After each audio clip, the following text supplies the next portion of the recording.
what's up guys? So nandito tayo ngayon sa Pangasinan.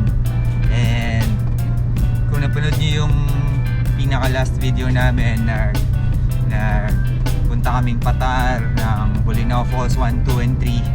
So ngayon dito pa rin kami sa Pangasinan and lilipat tayo ng Agno. So magka-camping tayo dito ngayon. And kasama natin si Khalil. What's up guys? And so kung napanood niyo yung video, siya pa rin yung kasama ko. Punta lang tayo ng Ilmare Beach and Campsite. Parang ganun. So nakita lang namin dun sa nung sinerch namin. So magka-camp tayo doon. And check natin yung spot kung maganda. Beachfront, sunset, facing the sunset. So inisip namin maganda. So we'll see.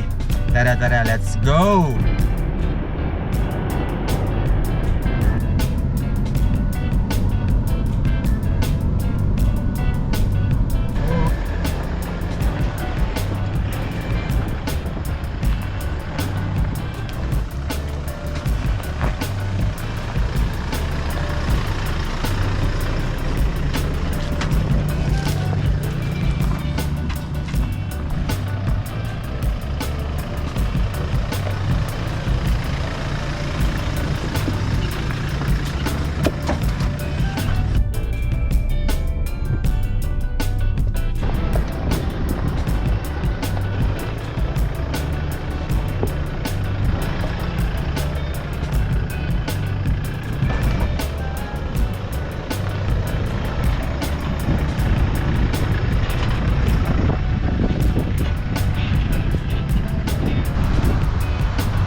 So guys, nandito na tayo sa Ilmare Beach and Campsite. Maganda yung spot.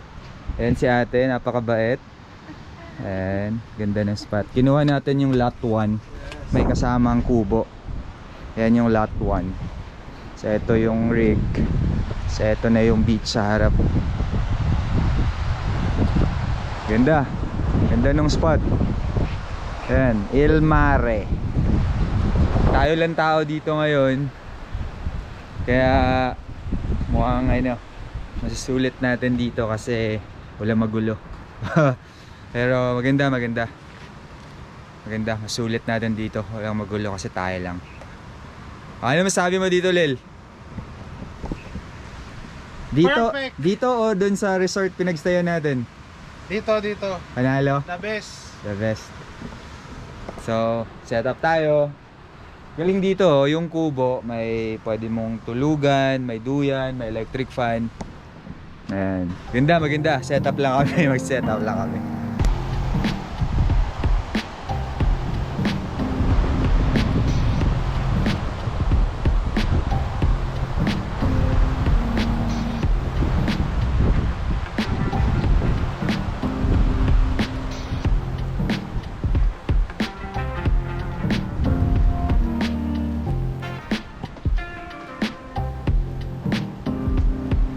Uy, may rice cooker. Ano ulam natin, Lil? Pag mayaman, ito. Boom! Mega sardines. Gisa-gisa, gutom na eh. Sardinas muna tayo ngayon. Uy! Kala ko sabaw. Bukas na yun. Guys, sobrang ganda dito sa Ilmare, panalo. So, sunset, harap na harap mo. Tapos, ngayon walang tao kaya ang ganda. Tapos, may wifi sila. May Starlink sila, so may wifi sila. Bait din ni Ate Wilma. Medyo papasok lang talaga, pero mga 30 minutes from the national road. Pero maganda. Panalo. Gusto ko dito. Tapos pag kinuha mo yung lot 1, ito yun. Lot 1, park ka dito, tapos may kubo ka. Ayan. Pero pwede ka rin dito lang, ganyan, spot na yan. Mas mura ng konti. May mga kubo din sila dun. Panalo. Tapos may konting tindahan din si Ate Wilma dun. So if may mga kailangan. Panalo.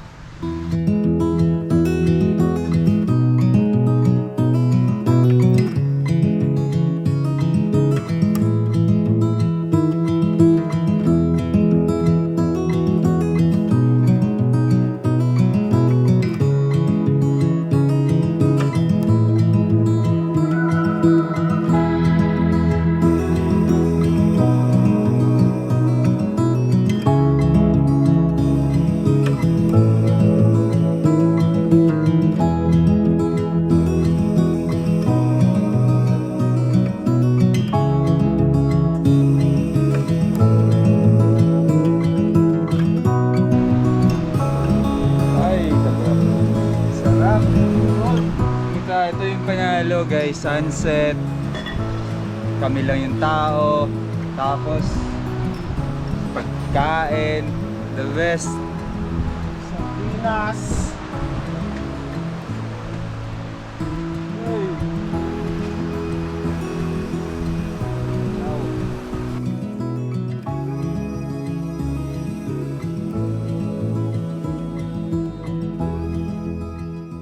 So guys, nandito tayo ngayon sa Il Mare Beach and Campsite. Sobrang ganda, nakausap namin yung owner, si Ate Wilma. Sobrang bait, dami niyang kwento, paano nagsimula, mga experience na dito. Nakakatuwa. Kasi bago lang pala to, parang 2 years pa lang. So, nakita lang din namin to sa social media, pinuntahan namin. And natuwa naman kami kasi ang ganda nga naman talaga ng spot. Malinis, yung CR malinis, malaga, yung place, well maintained. Kaya panalo.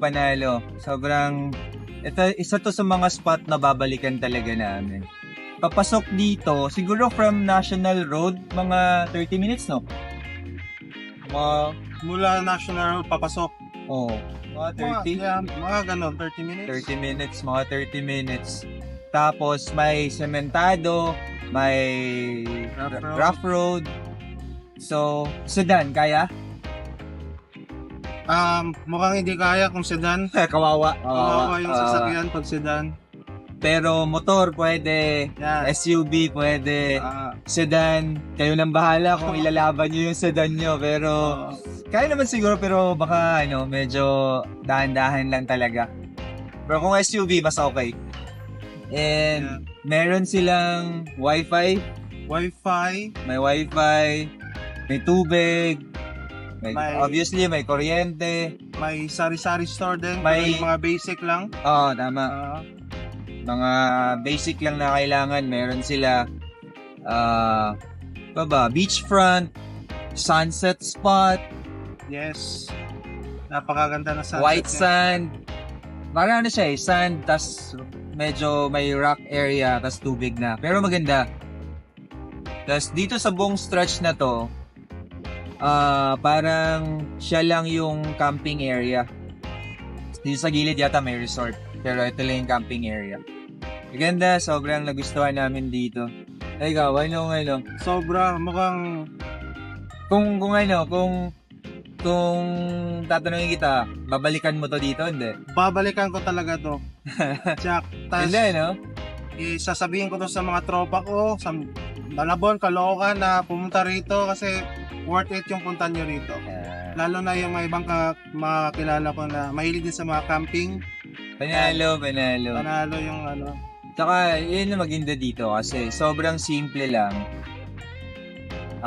Tunog lang nung alon maririnig mo. Tama. Mga dahon, ibon, mahangin. Yung mga pag-relax ka talaga. Kaya, okay din. Tsaka maganda dito, hindi siya magiging crowded kasi sinubdivide nila tong area. Kunwari gusto mag-camp dito, sendan ka nila ng parang layout, no? Anong sang spot ka pa pwesto? Dito ka ba? Like kami sa lot 1 kami. So, hindi magiging crowded. Ganda nung idea na ginawa nila. Kaya, panalo. Ayun. Tapos, siguro from Manila, mga 4 hours, 5 hours, 4 hours.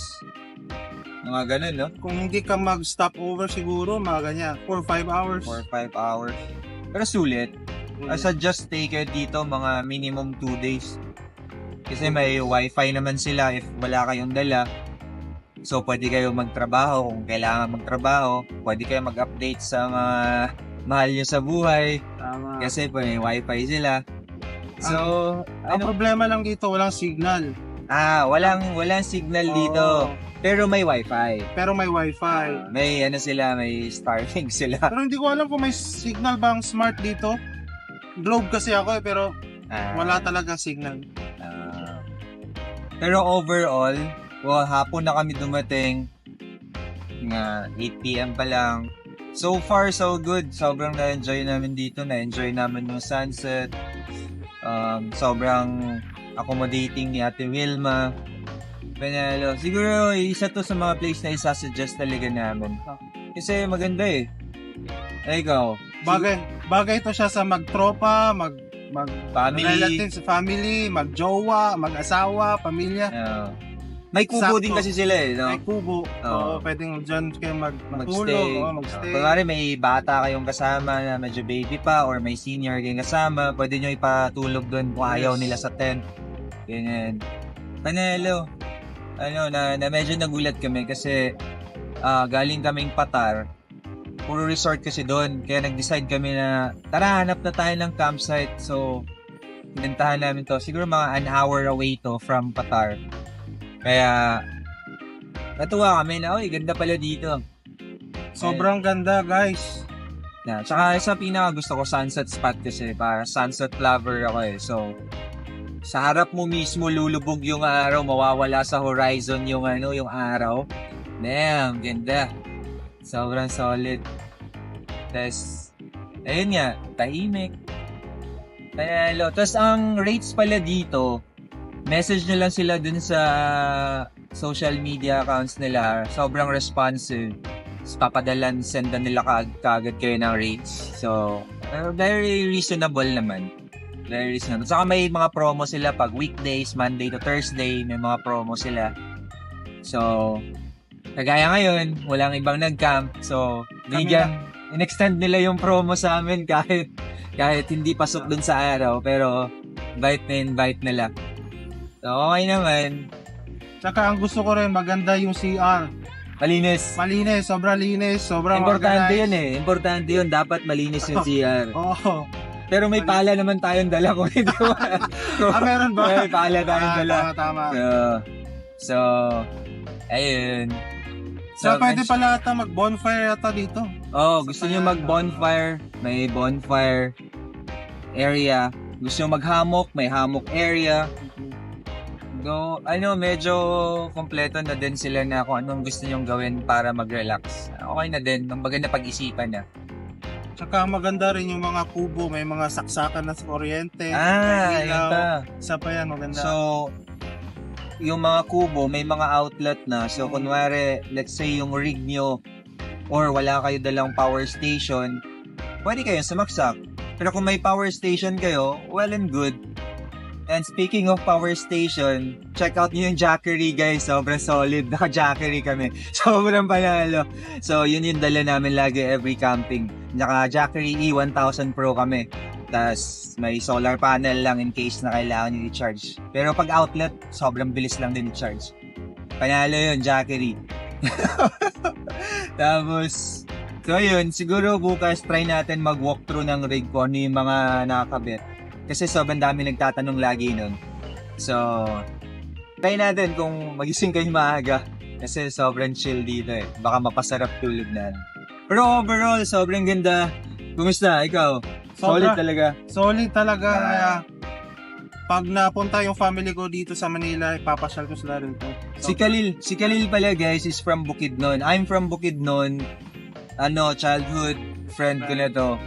So, Kaklase since elementary. First time ko siyang sinama, inaya ko lang siya. So, kasi si Brian, hindi may inaayos. Inaayos niya isang rig. So, si Khalil yung sumama. And, ayun, shoutout sa mga taga Bukidnon, sa mga taga Cagayan de Oro, mga Bisaya, ganyan. Sobrang supportive ng mga yung mga Bisaya, lalo na yung mga Mindanao area. Of course, syempre from Visayas and Luzon may mga din, overwhelming din yung support. Pero yes, mga Bisdak solid din. Thank you guys. So siguro chill lang kami dito. I think nabigay na namin yung mga information sa mga kailangan nyo. And enjoyin lang namin yung gabi. Baka mag-bonfire na kami or mag-chill na lang kami.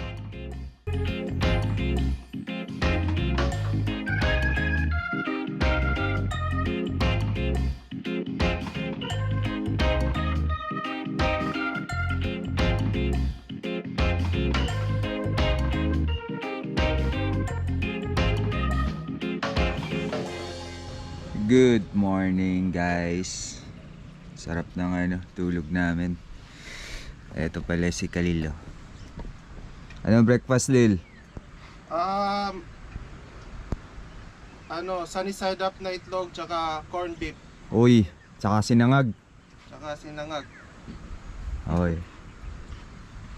Kape.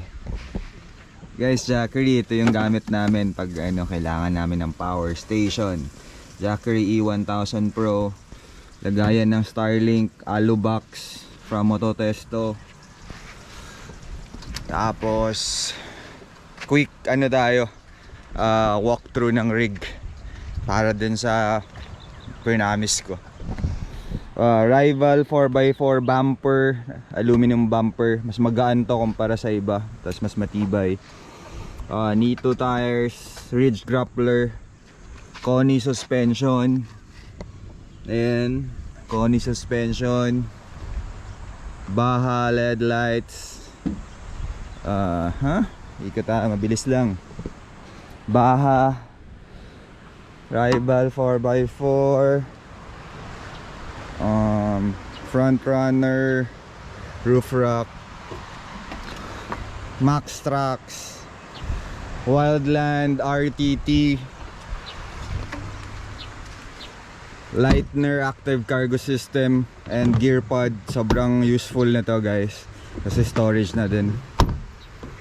Tapos pack water off-road for water source. Tapos gear pod for storage. Ayan, yun yung mga gamit namin.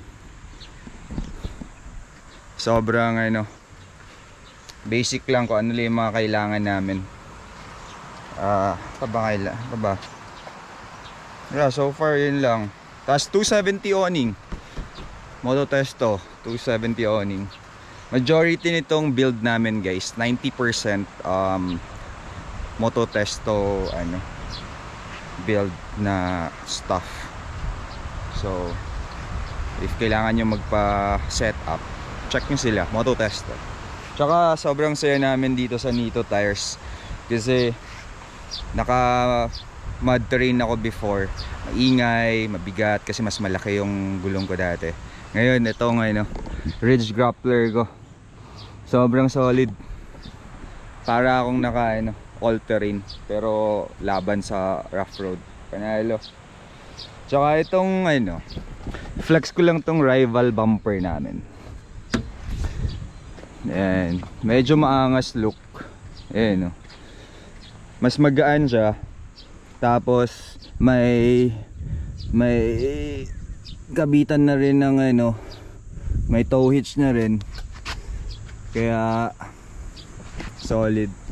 Tsaka aluminum bumper siya. So it's around 55 kilos. So kaya mong buhatin mag-isa. Mas magaan talaga siya. Hindi mo na kailangan mag-upgrade ng springs. Pero well, depende kasi may winch. Pero kumpara sa ibang bumper, steel bumpers, para mga 87 kilos kasi yun. So eto way lighter and stronger. Panalo, check nyo Rival 4x4 Philippines. May mga ibang stuff din sila ng mga pang kotse sasakyan. Ayun, Koni suspension, ever reliable. Panalo yan. Tsaka Elf. Elf lubricants, yun gamit namin every time. Pati dun sa motor namin. Panalo yan. Kaya check na lang sila. Sobrang solid nun. So yun lang muna kasi habang naghihintay ako ng breakfast, niluluto pa ni Khalil. Pero sobrang ganda dito sa El Mare. Babalikan namin to soon. Panalo. Yun siya, kain muna ako.